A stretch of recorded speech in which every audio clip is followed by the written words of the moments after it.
Ever wondered how much it really costs to send Ethereum from one of your MetaMask accounts to another, and how to avoid getting burned by excessive fees? Let's break down the costs involved when transferring Ethereum between your own MetaMask accounts.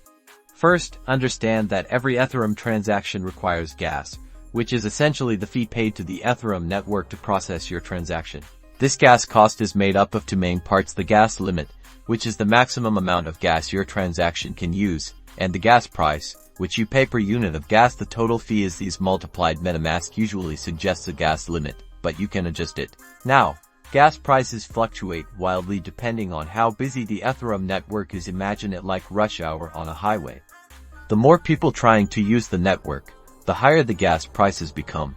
Before confirming your transaction, MetaMask gives you an estimated gas fee. Click Edit to adjust the gas price. You can choose a slower, cheaper option, or a faster, more expensive one.